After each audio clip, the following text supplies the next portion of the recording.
About 3 years ago, my buddy and I picked up this boat for free. We dragged it home and we started working on it quite a bit, and then life changed. He moved to Sarasota and I got really busy with work and other projects, so it just got pushed aside. But I gave away my 37-foot boat and I decided to drag this one out of the weeds and try to finish it. So in this video today, I'm just going to walk through where the project currently stands, what I've done, and what my plan is for the next couple months. What's going on, boat crafter? So a few videos ago, I'm sure nobody watched it, I posted a few vlog style videos, just stuff that was going on in the shop. I thought that I was going to commit to doing that, but those videos had like 400 or 500 views, so it just seems like nobody really wants to watch videos that don't really have a beginning and an end, which I get it.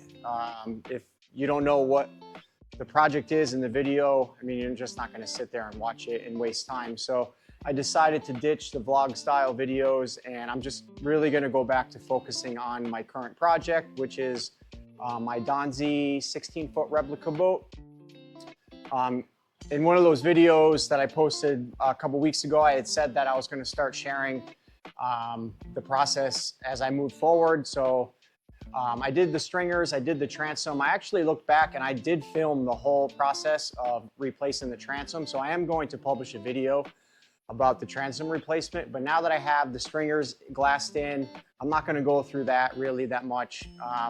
But now I'm starting to get to the parts where I'm putting the boat together, putting the deck in, making the hatches, doing a lot of custom fiberglass stuff. I made a mold for a splash well, which I did film a little bit of that, but I don't know if I filmed it well enough to actually make a video on it, but I might just kind of feed it in to this. So I'm just going to share where I'm at right now with this project. So at this point, I'm inside the boat, working in the bilge area, trying to get the bilge finished and looking nice. So I'm trying to make this boat kind of a long-term keeper boat for myself. I mean, everything's for sale.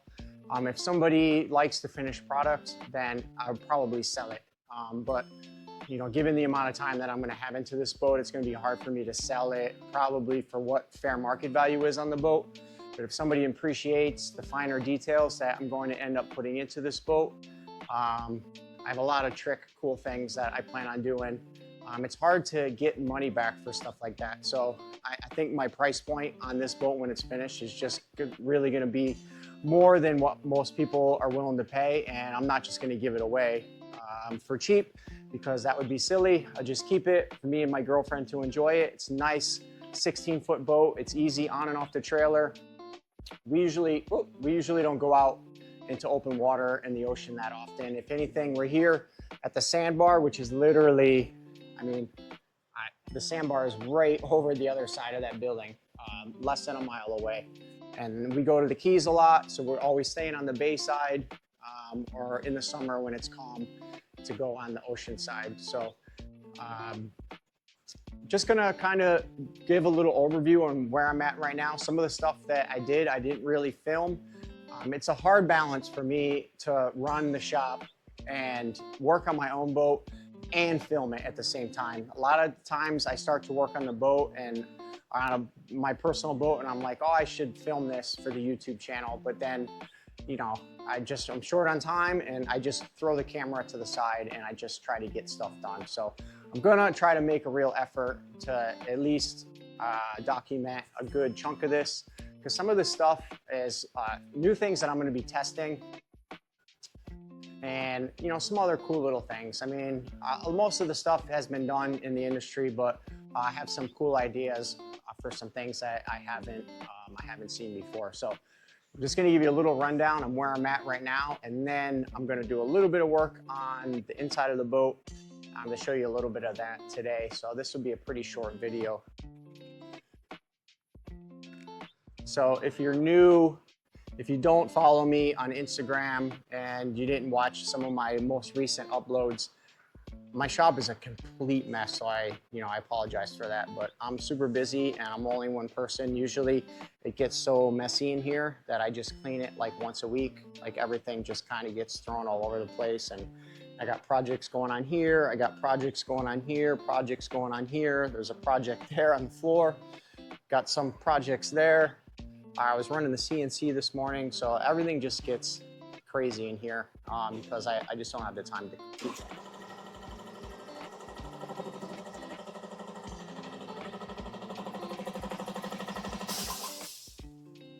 Air compressor turned on. So this is my 17-foot four winds. This is a Donzi Sweet 16 replica. It's a little bit longer than the Donzi, which I like a little bit bigger boat. 16 foot is small, but you'll see in a second how I modified the inside to make it a lot bigger. It's gonna be hard to see it exactly until I put this piece back in. But if you follow me on Instagram, you might have seen some of this. So I purchased this boat, pretty much got the boat for free. It had been sitting near Orlando for a long time. It was on Facebook Marketplace for over a year. And then my buddy was able to actually negotiate to get the boat relatively cheap, and it had no motor in it. So it used to have a Volvo small block, like a 350 with an inboard outboard. Obviously, putting an outboard on it. So that's kind of what I'm doing now, and now I'm starting to get everything situated to where I can start buttoning it back up. So you can see the GoPro screen keeps going out, so I can't really see where I'm pointing it. But here the stringers are all installed. This is 3/4 inch Kusa. It used to have plywood stringers, which were in pretty rough shape, so those were all cut out. That is the original gas tank, which I haven't finalized the location of that yet.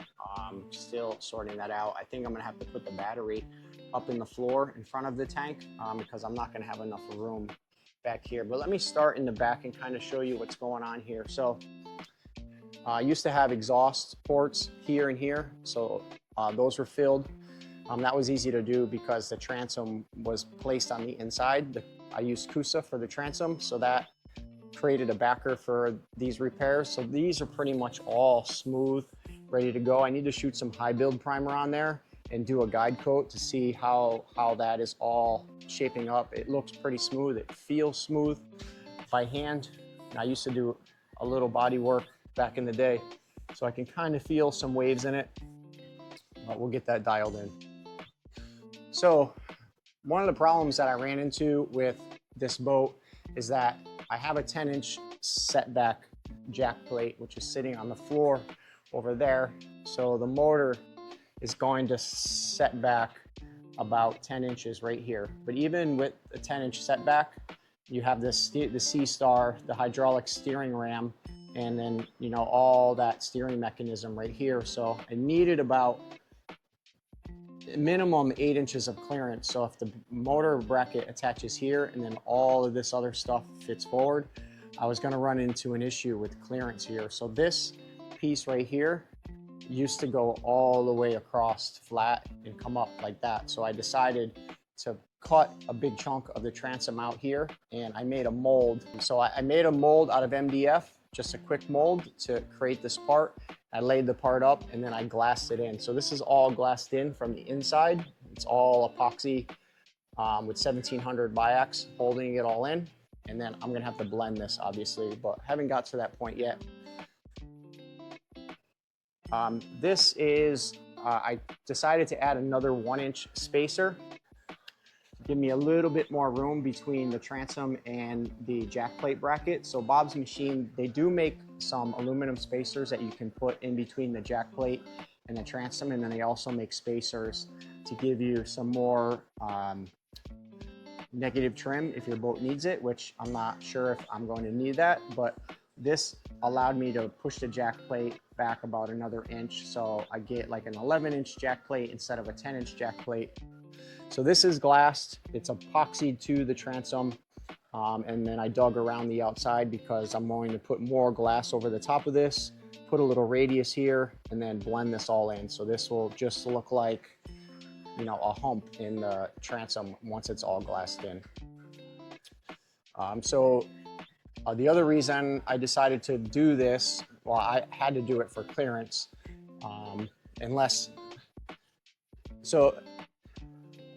A lot of people might say, well, why don't you just set the motor back farther and that would give you more clearance? The problem with that is this motor had an inboard in it, inboard, outboard, so it had all the weight right here in the boat. So they did make these boats in an outboard version, but the outboard version had the motor mounted directly to the transom and it had a huge splash well. So you're keeping the weight of the motor closer to the boat to not mess up the center of gravity. So the farther and farther and farther you go back, the more weight is hanging off the back of the boat, and that's just going to upset the center of gravity of the boat. So 10-inch jack plate is more than I really wanted to do in the first place. So to solve the problem by moving it back more, probably would have created more problems with me, maybe some porpoising. So I need to get the gas tank forward from where it used to be. The gas tank used to be back here. So I'm pushing the gas tank forward and I'm gonna put the battery in the front. So I'm hoping that extra weight more towards the bow is gonna help to recenter the center of gravity of the boat. Without mounting the engine and doing some float tests and some run tests, it's really gonna be a crapshoot on what issues I might run into. Some of it I'll be able to solve with trim tabs, maybe. And or adding ballast to the front of the boat just to get it so that it balances and it runs smooth. I'm not trying to set any speed records with this boat, although it is going to have a 225 Optimax on it. So this boat probably should be capable of doing 70 plus easily, no problem. I wouldn't be surprised if with the right driver, it would do more than that. You're probably not gonna see me doing much over 60 because of the deep dead rise on this boat. These Donzis do have a tendency to chine walk pretty aggressively once they get up over 65 miles an hour. And if you don't have the cojones to power through that and get it up on, up on the bottom of the hull, you can get yourself in serious trouble if it starts to chine walk and gets out of control. So I'm too old to be doing dumb shit like that. So we will be going kind of fast, but we will not be pushing it.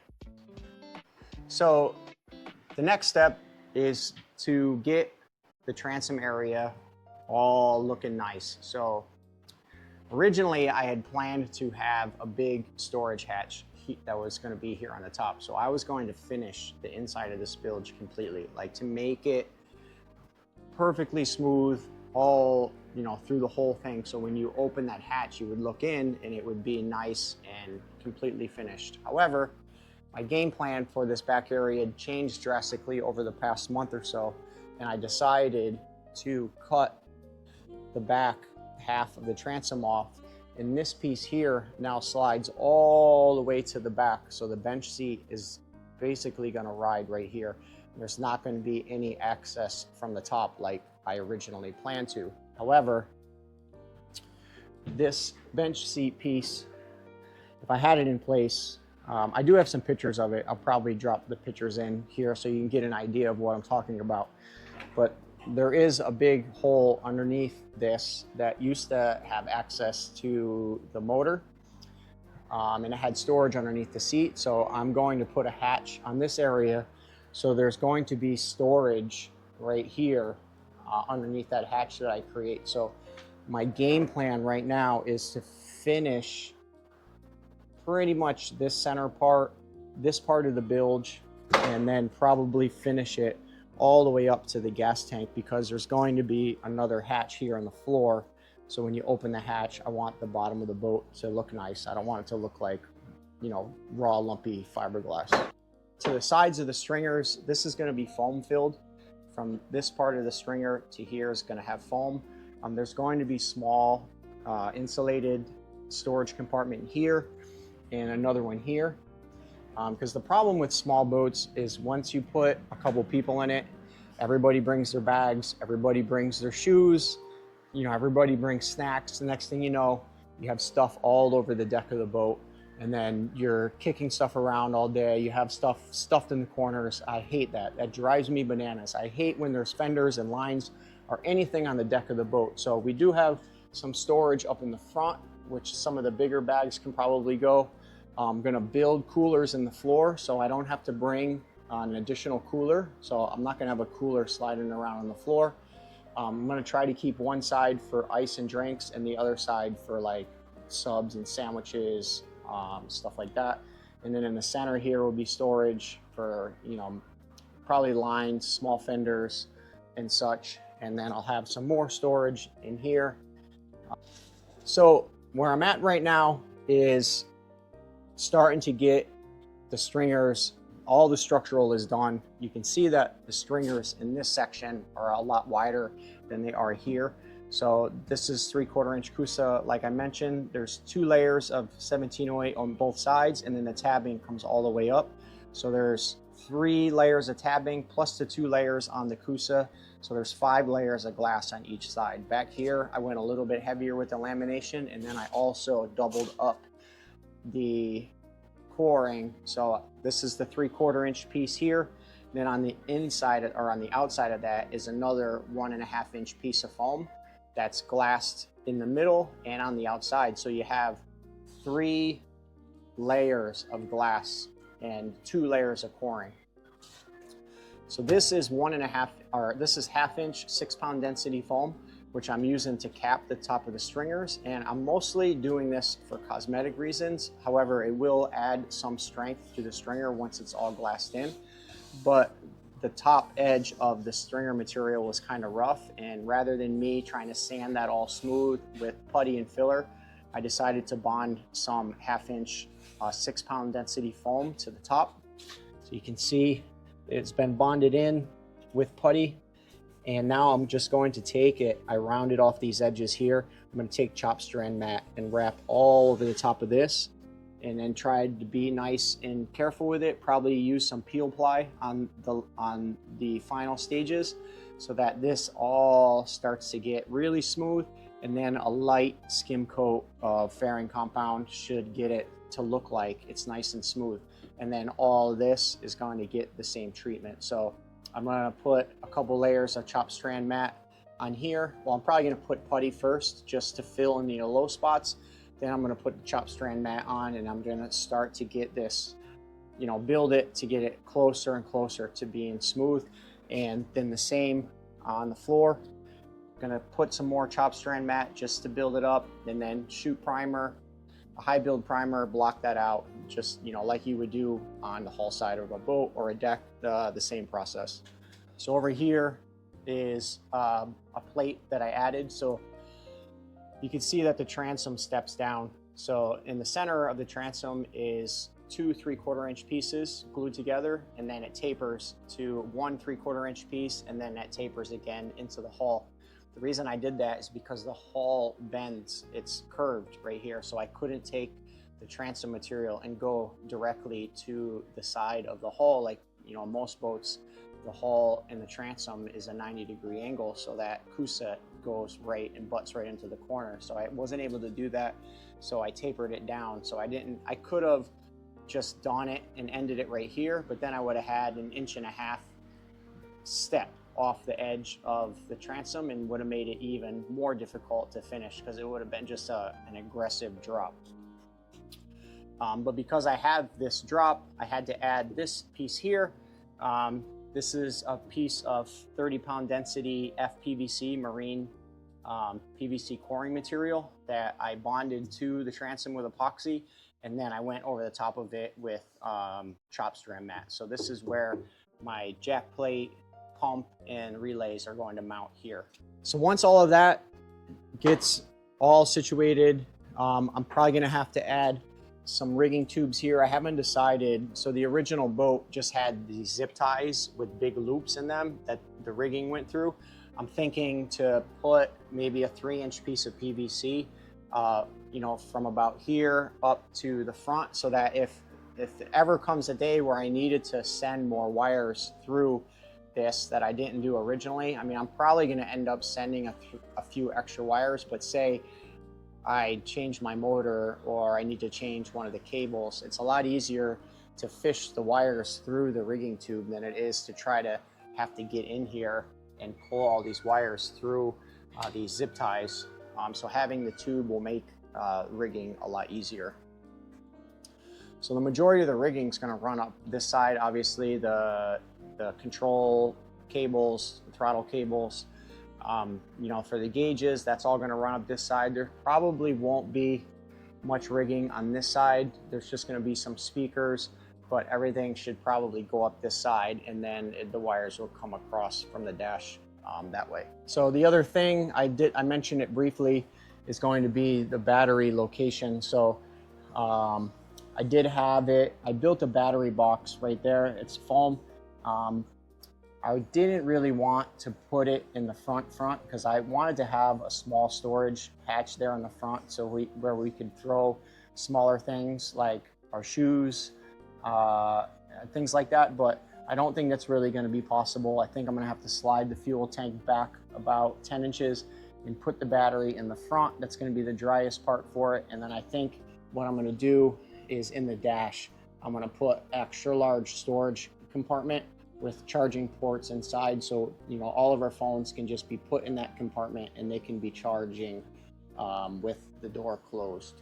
So once I get this area all glassed and smooth and situated, then this whole piece comes back and slides into here, and that creates a bench seat. So I already started to, the piece is going to line up nicely, so I already started to grind along the edge of where that piece is going to meet here. So this is going to have to get all glassed, and this is all going to have to get faired out and smooth, as well as along the back. This is all going to have to get glassed in and then smoothed out. And then the big thing is, because this piece used to end right here, but it now ends right here. So I have this huge void right here of glass that never existed before. So the plan at the moment is I'm going to mount the amplifier for the stereo system in this area. It'll probably be behind some sort of recessed panel, and then upholstery around it, because the majority of the rigging is going to come up this side, so the amplifier is going to go there. And on this side, I'm going to build probably a ported subwoofer enclosure. So I'm not sure what size woofer I'm going to do. It's most likely just going to be a single 8-inch, but I'm going to build an enclosure on this side, so it'll be a completely sealed enclosure, not a infinite baffle woofer like is it mostly in most boats. Having a proper sealed ported enclosure will make the woofer sound substantially better than an infinite baffle subwoofer. And then I'll have to find locations for the other speakers. So that's kind of where I'm at right now with it. There's still a ton of work left to do. Clearly, once all this work is done, then I have to refinish the entire cap of the boat, because there's going to be all fiberglass work along the top. I have some ideas for stuff that I want to do on the cap, which is stuff that I really haven't seen done before. I'm not going to really talk about it too much right now, but using some surfboard materials and surfboard graphics just to retain the stripe and have maybe some other cool little things in the finish of the boat. Aside from that, I'm not really going to talk about what the plan is for the dashboard and those things, but you know, the next couple videos is just going to be me getting this area finished, building the storage compartments on both sides, getting the flotation foam and everything in there. Then the front piece is going to be, like I said, a huge void right here, so I need to fabricate a section of the deck and fabricate the sides, and then get everything looking nice and